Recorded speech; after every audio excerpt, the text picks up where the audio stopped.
Fingí no hablar español durante 2 años en mi trabajo, y escuché cosas que nunca debí saber. No sé exactamente cuándo decidí que no iba a mencionar que hablaba español. Supongo que fue en mi primer día en la oficina, cuando el gerente de recursos humanos me preguntó si tenía alguna habilidad adicional, y yo simplemente me quedé callado. A mi apellido es común, anglo. Mi apariencia no delata nada, mi acento es neutro. Nadie tenía por qué sospechar. Mi madre es de Colombia. Crecí escuchando español en casa, todos los días. Puedo entender cada matiz, cada regionalismo, cada doble sentido. Pero ese día, por alguna razón, que aún no comprendo del todo, decidí que esa parte de mí no existiría en ese lugar. Tal vez fue inseguridad, o el miedo irracional de ser encasillado o tratado diferente. O simplemente quería ser invisible. Los primeros meses fueron normales. Trabajaba en el departamento de logística de una empresa mediana de importaciones. Éramos un equipo de 12 personas. Hacía mi trabajo. Almorzaba solo la mayoría de los días. Era el empleado gris, el que hace su trabajo sin destacar ni molestar. Exactamente lo que yo quería hacer. Todo cambió una tarde de septiembre. Escuché voces en español provenientes de la sala de descanso. 2 de mis compañeras, Vanessa y Carolina, estaban preparando café. Estaban hablando de cosas triviales al principio. El tráfico, el calor, lo cansadas que estaban. Me quedé quieto, junto a la impresora, esperando mis papeles. Y entonces, Vanessa bajó la voz y dijo algo que me congeló. No sé cómo decirle a Márquez que el proyecto que nos dieron la semana pasada, ya lo terminé yo sola hace 3 días. Él cree que estamos trabajando juntos, pero literalmente no ha hecho nada. Carolina se rió es un inútil.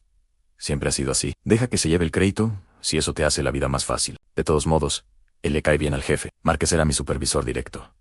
Un tipo que todos consideraban eficiente. Yo lo respetaba. Me quedé ahí, con la mano extendida hacia la impresora, procesando lo que acababa de escuchar. Ellas siguieron hablando, ahora riendo sobre cómo Márquez siempre llegaba a las reuniones con ideas que claramente había sacado del trabajo de otros. Tomé mis documentos y volví a mi escritorio, con el corazón latiendo fuerte. No por miedo, sino por la adrenalina extraña de saber algo que no debía saber. Me sentí como si hubiera abierto una puerta secreta sin querer.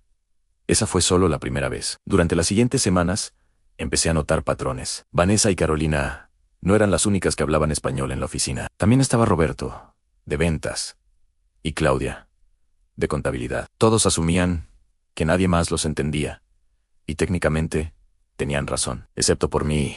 Al principio, intenté ignorarlo. Me ponía los audífonos, me concentraba en mi pantalla, pero es imposible no escuchar cuando alguien está hablando a 3 metros de ti, en un idioma que entiendes perfectamente, y las conversaciones eran cada vez más interesantes. Escuché a Roberto hablar por teléfono sobre cómo estaba inflando sus números de ventas en los reportes. Escuché a Claudia contarle a Vanessa que el hijo del dueño estaba teniendo un affair con una de las pasantes y que ella había visto correos comprometedores. Escuché a los chicos de mantenimiento reírse sobre cómo habían encontrado botellas vacías de licor en el escritorio de un ejecutivo. Cada revelación era como una pieza de un rompecabezas gigante. La imagen perfecta de mi lugar de trabajo comenzaba a desmoronarse, y yo era el único que veía las grietas. Lo más perturbador era que nadie sospechaba. Yo seguía siendo el tipo callado del cubículo de la esquina. Cuando Vanessa pasaba y me saludaba en inglés con una sonrisa, yo le devolvía el saludo, sin que mi rostro delatara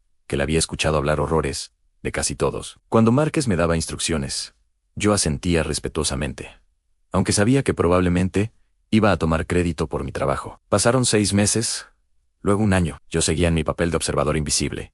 Mi español fantasma me convertía en un testigo silencioso. Hubo momentos en los que quise decir algo, como cuando escuché a Carolina llorar en el baño un viernes por la tarde, hablando por teléfono sobre cómo su esposo la había dejado y no sabía cómo iba a pagar la renta. Al lunes siguiente, ella llegó sonriente como siempre, actuando como si nada, y yo sabía que por dentro se estaba desmoronando. O cuando escuché a Roberto admitir que había robado una idea de proyecto de un compañero. Ese compañero fue despedido semanas después, por bajo rendimiento, y Roberto recibió un bono. ¿Quieres saber qué pasó después? ¿Y cómo esta situación escaló a otro nivel? Dale like a este video y sígueme, para que no te pierdas la continuación de esta historia. Te prometo que el final es algo que no te esperas. Empecé a sentirme sucio, como si estuviera espiando vidas privadas sin permiso. El peso de todos esos secretos comenzó a afectarme. Me costaba dormir. Cuando estaba en reuniones y veía a Marcas recibir felicitaciones por proyectos que yo sabía que no había hecho, sentía una rabia sorda en el pecho. Cuando veía a Roberto en el pasillo, carismático y popular, yo pensaba en las personas cuyas carreras había arruinado con sus mentiras. Pero lo peor fue cuando empezaron a hablar de Mian. Fue un martes por la tarde. Estaba organizando archivos en el almacén, cuando escuché voces. Era Vanessa y otro empleado, un tipo llamado Jorge. ¿El chico nuevo de logística?, dijo Jorge. ¿El callado? Sí, ese, respondió Vanessa. Lleva como año y medio aquí y sigue siendo raro. Nunca habla con nadie. Es medio extraño, ¿no crees? Jorge se rió. Tal vez es de esos raros que van a explotar un día y traer una pistola a la oficina. Ambos se rieron. Era una broma, obviamente, pero me quedé helado detrás de esas cajas, escuchando cómo me reducían a un estereotipo: el empleado raro, el solitario, el potencialmente peligroso. Vanessa siguió, no sé ni... A veces siento que nos está observando, como que siempre está ahí, ¿sabes? En el momento menos esperado, aparece y es incómodo. Deberías mantener tu distancia, bromeó Jorge Ness. Tipo, definitivamente tiene algo raro. Se fueron riendo y yo me quedé ahí, sintiendo como algo dentro de mí se endurecía. Durante año y medio, había guardado sus secretos, sin que ellos lo supieran. Había sido testigo de sus traiciones, sus mentiras, sus vulnerabilidades. Y así me veían ellos, como un bicho raro, como alguien de quien burlarse. Esa noche, tomé una decisión. No iba a decir nada todavía, pero iba a empezar a documentar todo. Compré una libreta pequeña y empecé a anotar fechas, nombres, conversaciones. No textual, solo los puntos importantes. 15 de marzo, Roberto admite haber alterado cifras del reporte Q1. Vanessa presente. No dijo nada. 22 de marzo, Claudia menciona que el sistema contable tiene un error que beneficia a ciertos departamentos. Ella no lo ha reportado. No lo hacía con maldad, al menos eso me decía a mí mismo. Solo quería tener un registro, por si acaso, por si necesitaba protegerme. Pasaron 6 meses más. Mi libreta tenía 30 páginas llenas. Y entonces llegó la noticia: a me iban a ascender. Nuestro gerente de operaciones se jubiló anticipadamente y la empresa decidió promover desde dentro. Yo competía con otras 3 personas. Honestamente, no pensé que tenía oportunidades. Era el callado, el invisible, el raro según algunos. Pero, aparentemente, mis números eran impecables. Nunca había tenido quejas. Mis reportes siempre estaban perfectos. Y fue entonces cuando me di cuenta de la ventaja que tenía. Tenía una libreta llena de secretos que nadie más conocía, y estaba a punto de usarla. Cuando me ascendieron a gerente, algunos compañeros me felicitaron. Otros se veían confundidos. Marcus, mi antiguo jefe, me dio la mano con una sonrisa tensa. Vanessa me felicitó, en un inglés muy formal. Roberto me palmeó el hombro y dijo: felicidades. Hombre, no lo vi venir, pero bien por ti. Yo solo agradecí. Unas semanas después, el director me llamó a su oficina. Habían detectado irregularidades en reportes de ventas, y querían saber si yo había notado algo. Ese era el momento. Podía fingir que no sabía nada, proteger a Roberto, a Marcas, a todos los que hablaron en español, creyendo que yo no entendía. O podía hablar así, dije finalmente. He notado algunas cosas. Saqué mi libreta. Durante la siguiente hora, le conté todo. Le expliqué que hablaba español, que nunca lo dije, y que me convertí en testigo de muchas conversaciones. No lo dije con rencor, solo con hechos en fechas, conversaciones, patrones. El director me escuchó en silencio. ¿Por qué nunca dijiste nada antes?, preguntó Ann. Porque no era mi lugar, respondí. Pero ahora usted me está preguntando directamente, y tengo la responsabilidad de ser honesto. En las siguientes 3 semanas, la empresa inició una investigación interna. Trajeron auditores. Revisaron todo. Los resultados fueron devastadores para algunos. Roberto fue despedido por fraude. Marcas fue degradado. Claudia recibió una amonestación. 3 personas más de ventas fueron despedidas. La credibilidad de Vanessa quedó dañada. Cuando le preguntaron por qué nunca reportó las irregularidades que obviamente conocía, no supo qué responder. Pensé que no era mi problema, dijo. La oficina cambió por completo. Para algunos yo era un héroe. Para otros, un traidor, un espía. Las conversaciones en español desaparecieron. Nadie se arriesgaba. Vanessa dejó de saludarme. Carolina se cambió de departamento. Los que se quedaron me trataban con una cortesía fría. Gané poder y respeto, pero perdí cualquier posibilidad de tener relaciones genuinas. Me convertí en el tipo raro, del que había que cuidarse. Por las noches me preguntaba si hice lo correcto. Técnicamente, si expuse un fraude, protegí a la empresa, pero moralmente, no estaba tan seguro. ¿Tenía derecho a usar información que obtuve así?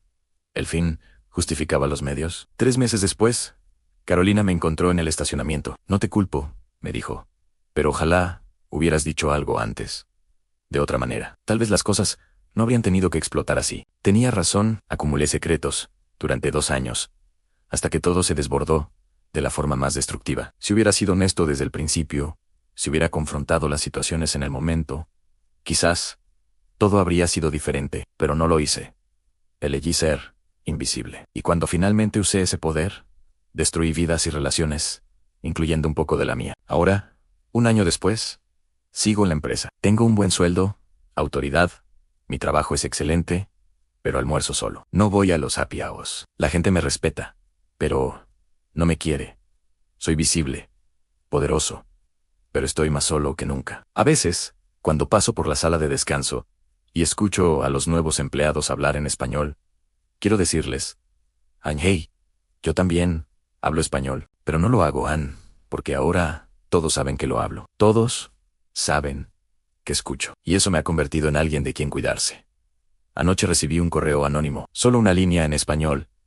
Todos sabíamos que entendías. Solo estábamos esperando a ver qué ibas a hacer con eso. No sé quién lo envió. Y si nunca fui tan invisible como creía, y si ellos siempre supieron y me estaban probando. Tal vez yo era solo otra pieza en un juego mucho más grande que aún no entiendo. Ahora, cada vez que alguien habla en mi presencia, en cualquier idioma, me pregunto, ¿qué están diciendo realmente? ¿Quién más está escuchando?